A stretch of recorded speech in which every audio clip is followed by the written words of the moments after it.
Today we will be reading Deuteronomy 24 through 27. If a man marries a woman who becomes displeasing to him because he finds something indecent about her, and he writes her a certificate of divorce, gives it to her, and sends her from his house, and if after she leaves his house she becomes the wife of another man, and her second husband dislikes her and writes her a certificate of divorce, gives it to her and sends her from his house, or if he dies, then her first husband, who divorced her, is not allowed to marry her again after she has been defiled. That would be detestable in the eyes of the Lord. Do not bring sin upon the land the land the Lord your God is giving you as an inheritance. If a man has recently married, he must not be sent to war or have any other duty laid on him. For 1 year he is to be free to stay at home and bring happiness to the wife he has married. Do not take a pair of millstones, not even the upper one, as security for a debt, because that would be taking a person's livelihood as security. If someone is caught kidnapping a fellow Israelite and treating or selling them as a slave, the kidnapper must die. You must purge the evil from among you. In cases of defiling skin diseases, be very careful to do exactly as the Levitical priests instruct you. You must follow carefully what I have commanded them. Remember what the Lord your God did to Miriam along the way after you came out of Egypt. When you make a loan of any kind to your neighbor, do not go into their house to get what is offered to you as a pledge. Stay outside and let the neighbor to whom you are making the loan bring the pledge out of you. If the neighbor is poor, do not go to sleep with their pledge in your possession. Return their cloak by sunset so that your neighbor may sleep in it. Then they will thank you, and it will be regarded as a righteous act in the sight of the Lord your God. Do not take advantage of a hired worker who is poor and needy, whether that worker is a fellow Israelite or a foreigner residing in one of your towns. Pay them their wages each day before sunset, because they are poor and are counting on it. Otherwise, they may cry to the Lord against you, and you will be guilty of sin. Parents are not to be put to death for their children, nor children put to death for their parents. Each will die for their own sin.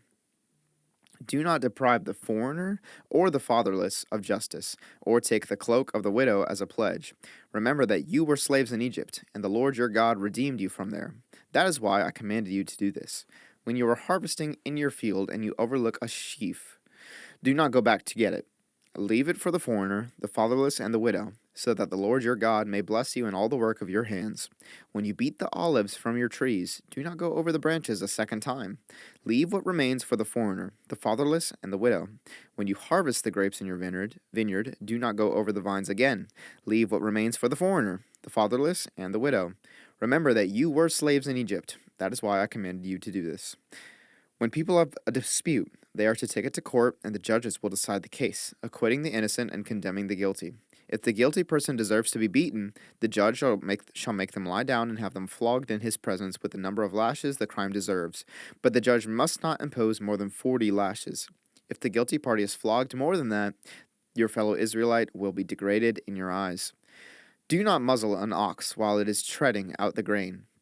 If brothers are living together and one of them dies without a son, his widow must not marry outside the family. Her husband's brother shall take her and marry her and fulfill the duty of a brother-in-law to her. The first son she bears shall carry on the name of the dead brother, so that his name will not be blotted out from Israel.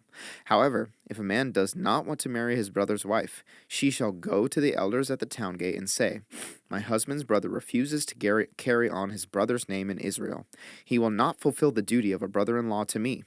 Then the elders of his town shall summon him and talk to him. If he persists in saying, "I do not want to marry her," his brother's widow shall go up to him in the presence of the elders, take off one of his sandals, spit in his face, and say, "This is what is done to the man who will not build up his brother's family line. That man's line shall be known in Israel as the family of the unsandaled." If two men are fighting and the wife of one of them comes to rescue her husband from his assailant, and she reaches out and seizes him by his private parts, you shall cut off her hand. Show her no pity. Do not have two differing weights in your bag, one heavy, one light. Do not have two differing measures in your house, one large, one small. You must have accurate and honest weights and measures, so that you may live long in the land the Lord your God is giving you. For the Lord your God detests anyone who does these things, anyone who deals dishonestly. Remember what the Amalekites did to you along the way when you came out of Egypt. When you were weary and worn out, they met you on your journey and attacked all who were lagging behind. They had no fear of God. When the Lord your God gives you rest from all the enemies around you in the land he is giving you to possess as an inheritance, you shall blot out the name of Amalek from under heaven. Do not forget. When you have entered the land the Lord your God is giving you as an inheritance and have taken possession of it and settled in it, take some of the first fruits of all that you produce from the soil of the land the Lord your God is giving you, and put them in a basket.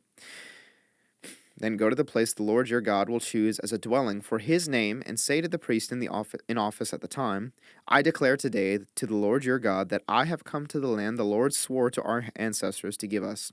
The priest shall take the basket from your hands and set it down in front of the altar of the Lord your God.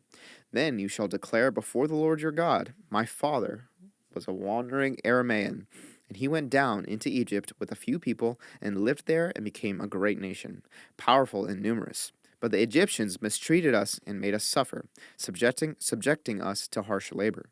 Then we cried out to the Lord, the God of our ancestors, and the Lord heard our voice and saw our misery, toil, and oppression. So the Lord brought us out of Egypt with a mighty hand and an outstretched arm, with great terror and with signs and wonders. He brought us to this place and gave us this land, a land flowing with milk and honey. And now I bring the first fruits of the soil that you, Lord, have given me. Place the basket before the Lord your God and bow down before him. Then you and the Levites and the foreigners residing among you shall rejoice in all the good things the Lord your God has given to you and your household. When you have finished setting aside a tenth of all your produce in the third year, the year of the tithe, you shall give it to the Levite, the foreigner, the fatherless, and the widow, so that they may eat in your towns and be satisfied. Then say to the Lord your God, I have removed from my house the sacred portion and have given it to the Levite, the foreigner, the fatherless, and the widow, according to all you commanded. I have not turned aside from your commands, nor have I forgotten any of them.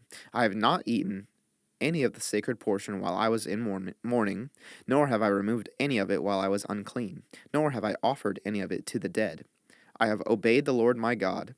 I have done everything you commanded me. Look down from heaven, your holy dwelling place, and bless your people Israel in the land you have given us as you promised, on oath to our ancestors, a land flowing with milk and honey.